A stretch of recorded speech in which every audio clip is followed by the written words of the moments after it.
Welcome to SSC College of Arts and Commerce. This is SSC Edupedia. I am Dr. Santosh Karmani. Today we are going to learn very important topic as far as SEM for financial accounting, in that redemption of differential. Before starting my topic, I like to know that we are today discussing meaning of the redemption of differential, legal provision for redemption of differential, and accounting related to the redemption of differential. First, meaning. Redeem. Redeem means to repay. Whatever investor or shareholder invested in company, they can get return back. For example, मैंने TCS company के share खरीदे और वो मेरे share preferential है, तो इसमें TCS company क्या करेगी, मेरे प्रेफरेंस शेयर रिडीम करेगी। से कुछ मेरे 10,000 शेयर है और 100 ईच वाले हैं, मेरा 10 लाख अमाउंट उसमें इन्वेस्टेड है। अभी TCS को मैंने बोला है कि मेरे प्रेफरेंस शेयर रिडीम करो, और TCS मेरे प्रेफरेंस शेयर रिडीम करेगी। Redeem means it means to repay, मतलब TCS कंपनी क्या करेगी, मेरे को वो मेरे प्रेफरेंस शेयर का अमाउंट रीपे करेगी। But before redeem the preference share, TCS has to fulfill some legal provision related to the redemption of preference share. There are the 7 legal provision for the redemption of preference share. First, it must be written in the article of association of the company. Second, preference share should be fully paid up redeemed. Partly paid up preference share cannot be redeemed. For example, अगर मेरे 10,000 share है of ₹100 each है, और मैंने 10,000 share of ₹80 paid किया है और 20 paid नहीं किया हुआ है, मतलब मेरा 8 लाख इन्वेस्ट है, अभी भी मुझे ₹20 10,000 शेयर का मुझे कंपनी को रिटर्न पेमेंट करने का है, तो कंपनी क्या करेगी, मेरे प्रेफरेंस शेयर रिडीम नहीं करेगी। पहले वो मुझसे वो ₹20 का कॉल मनी ड्यू कराएगी और उसके बाद मेरा प्रेफरेंस शेयर रिडीम करेगी। Third, source for the redemption of preference share.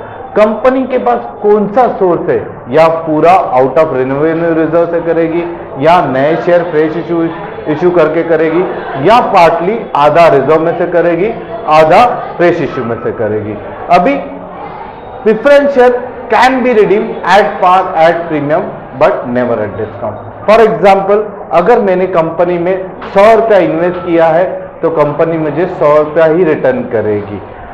मैं अगर कंपनी ऐसा करती है तो मैं कंपनी में ₹100 इन्वेस्ट करूंगा, अगर कंपनी मुझे बोलेगी मैं तेरे को प्रीमियम 120 दूंगी, मैं इन्वेस्ट करूंगा, बट कंपनी बोलेगी कि मैं तुझे ₹80 रिटर्न दूंगा देगी, तो मैं इन्वेस्ट नहीं करूंगा। इसका मतलब क्या होता है, preference share can be redeem at par at premium but never at discount. अभी जब भी प्रेफरेंस शेयर रिडीम होते हैं, whenever preference share are redeem, a special reserve created, that is called CRR.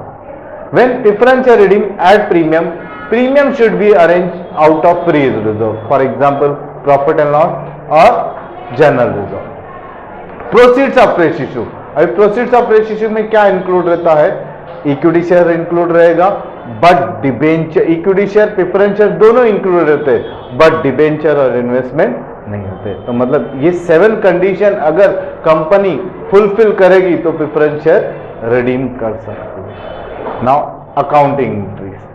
अभी first entry, making the partly paid up share fully paid up. मैंने अपने example में लिया था कि अगर मैंने 10,000 शेयर ₹100 के है तो कंपनी फुल्ली पेड अप है तो कंपनी रिडीम करेगी, बट वो 80 पेड अप है तो मुझे पहले क्या करेगी कंपनी, ₹20 का कॉल मनी करेगी, तो वो मुझे ₹20 मतलब 10,000 शेयर इंटू 20 मेरे को 2 लाख रुपीस पहले कंपनी को देना पड़ेगा, मतलब वो कंपनी क्या करेगी, कॉल मनी ड्यू करेगी।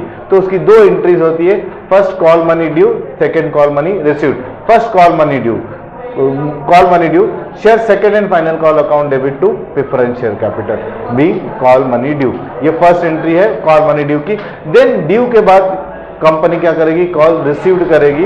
When call money received, direct account debit to share second and final call. Step 2, sale of investment.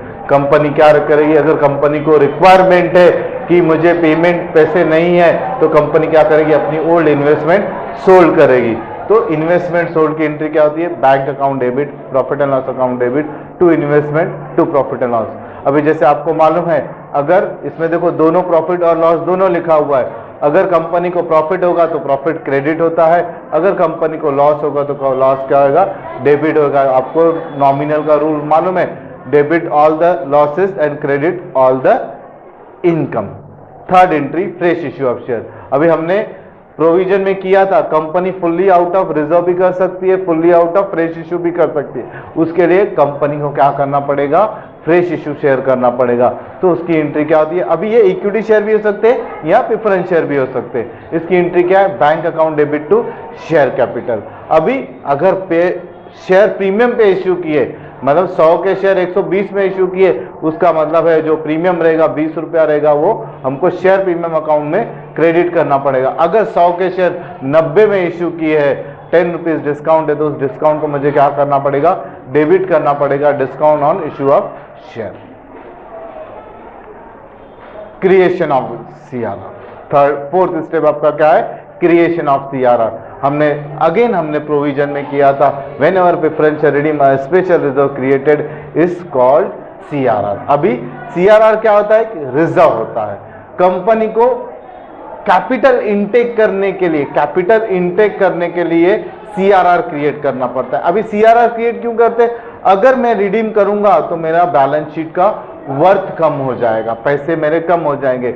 उसको इनटेक करने के लिए कंपनी क्या करती है, सीआरआर क्रिएट करती है और वो हमको रिजर्व दिखाते हैं। और ये सीआरआर यूटिलाइज कहाँ होता है, fully paid up bonus, partly paid up bonus share और fully paid up bonus share में ये इश्यू होता है। अभी सीआरआर का एंट्री क्या है, revenue reserve account debit to CRR, मतलब कोई भी रेवेन्यू रिजर्व। अब फर्स्ट इसमें हम प्रेफरेंस दे सकते हैं प्रॉफिट एंड लॉस या जनरल रिजर्व को। फॉर्मूला है सीआरआर का, फॉर्मूला क्या है, face value of preference share to be redeem without premium minus face value of fresh issue without premium but after discount. तो ये मेरा फॉर्मूला है, ये मेरा क्या आ जाएगा, सीआरआर क्रिएट हो जाएगा। Step 5 arranging premium. अभी फॉर एग्जाम्पल मेरे 100 शेयर, मेरे 100 रुपीज वाले शेयर है, 10,000 शेयर है। अभी कंपनी क्या कर रही है, उसको पैसे अर्जेंट में चाहिए था। अभी उसने मुझे प्रॉमिस किया था कि ये तू 10,000 शेयर ऑफ ₹100 ईच वाले 10 लाख इन्वेस्ट कर हमारे कंपनी में, बट जब आप तुझे रिटर्न देंगे तब 20% प्रीमियम पे देंगे। तो 10 लाख का 20% प्रीमियम कितना आएगा, 2 लाख। अभी कंपनी जो 2 लाख एक्स्ट्रा दे रही है उसको हम क्या करेंगे, अरेंज करेंगे। और वो कहां से होता है, प्रीमियम में से होता है। तो उसको हम क्या बोलते हैं, अरेंजिंग प्रीमियम। और ये अभी हम किस में से, वो प्रीमियम कहां से यूटिलाइज करेंगे, फ्री रिजर्व में से। पहले हम इसको हम पहले जब पढ़ते थे तभी हम इसको सिक्योरिटी प्रीमियम में से यूटिलाइज करते थे, बट अभी फ्री रिजर्व में से यूटिलाइज करते हैं, that is profit and loss and general reserve. तो मेरा एंट्री क्या आएगा, profit and loss account debit to premium payable on redemption. Step 6 actual redemption होएगा। तो actual redemption, if it is redeem on premium then that time entry will be preference share capital account debit premium payable on redemption account debit to preference share holder. मैंने बोला था मेरे 10,000 share है of ₹100 each वाले 10 लाख, तो preference share capital account debit कितना आएगा, 10 लाख। अगर 20% प्रीमियम है तो 2 लाख प्रीमियम का वो पेएबल ऑन रिडम्पशन पे 2 लाख होगा, और टू प्रेफरेंस शेयर होल्डर मेरा क्या हो जाएगा, 12 लाख हो जाएगा। Then last 7th step actual payment. Actual payment का एंट्री क्या है, preference share holder account debit to bank. जो हमने प्रेफरेंस शेयर को प्रॉमिस किया था कि हम तेरे को प्रीमियम के साथ पैसा देंगे, वो हम उनको क्या पेड करेंगे। तो आज हमने क्या सीखा, summary will be meaning of the preference share holder, legal provision of our preference share holder and accounting entry related to the preference share holder. Thank you.